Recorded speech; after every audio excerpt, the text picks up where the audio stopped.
Next up, the NRA president. The president of the NRA, Wayne LaPierre, has retired, and the left is celebrating him.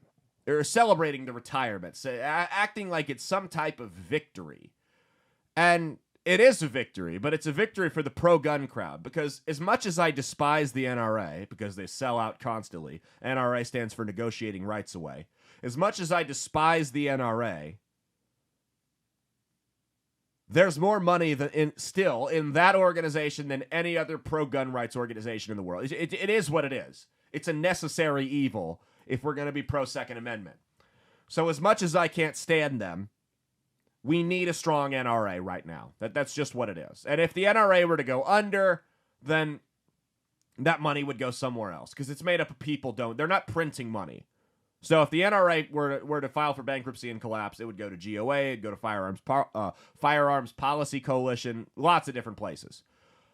With that said, Wayne LaPierre was the worst thing that's ever happened to the NRA, and it will be objectively better with anyone else as the president. Maybe I'll run for president of the NRA. It would be objectively better with anyone else as the president. I mean, Wayne LaPierre, they were constantly getting sued by their members because they were spending donation money on luxury cars, vacations, nights out at the bar, just ridiculous shit like that.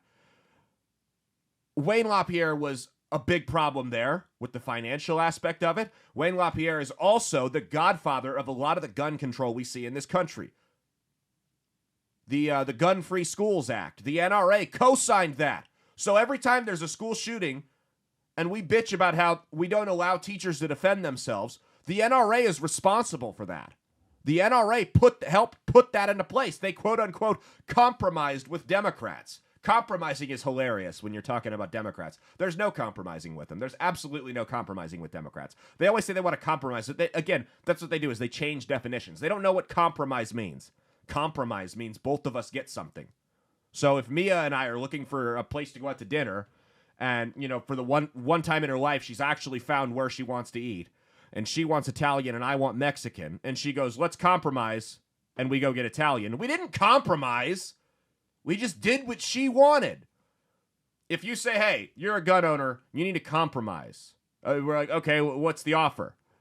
And the Democrats go, well, we're going to ban assault weapons and you get nothing in return. That's not a compromise. You're just getting what you want.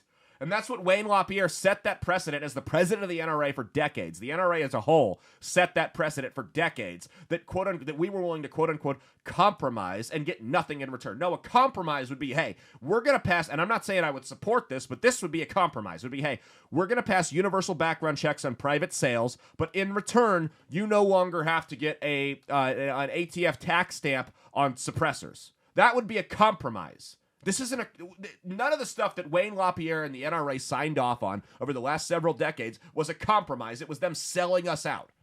So, Wayne, if you're anti-gun and you're listening to this show, which is probably not a lot of you, but you don't like guns, hear me here.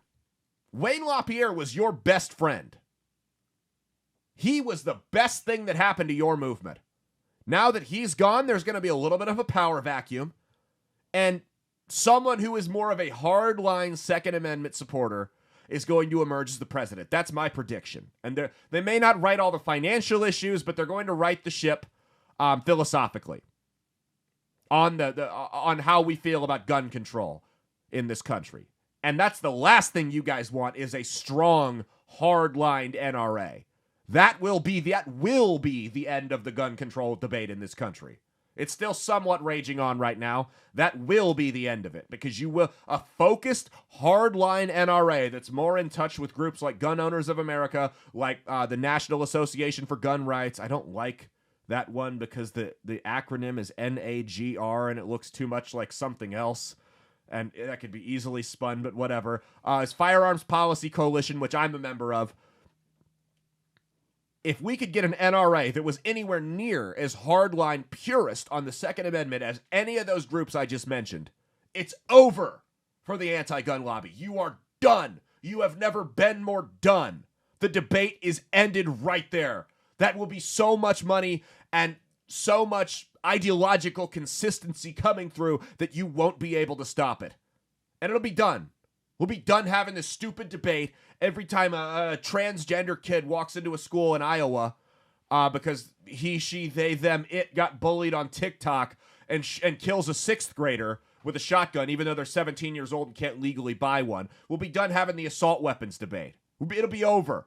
The debate will now be, hey, anti-gun lobby, let's compromise. We're going to make it so teachers can carry in schools if they want to, and you get nothing in return. And we're going to start bullying you guys around. And we're going to do that for the next 3 decades and see how you like it. Because we've had enough. It's time to play hardball. The pussies are getting out of the room. We're strengthening up on the Second Amendment, and I love it. For too long, the gun lobby in this country, no pun intended, has brought a knife to a gunfight. Well, now we're bringing the big guns, and we're going to push you the fuck out of the way. Because this joke is gone. Hey, thanks for watching. If you liked what you saw, be sure to click the link in the description to get the full episode on Rumble. If you prefer to listen along, you could actually get us on Spotify, Spreaker, and iHeartRadio. You can also go to www.outlawstreamers.com to learn more about not just my show, but tons of other great shows and all the exciting projects they have coming up. Follow my socials at Caleb Isn't Funny on Twitter and Instagram, at Caleb Salvatore Comedy on the Chinese Spy app that is TikTok, and be sure to like and subscribe to this YouTube channel. Thanks, and we'll see you every Saturday for brand new episodes of That's Based. Peace.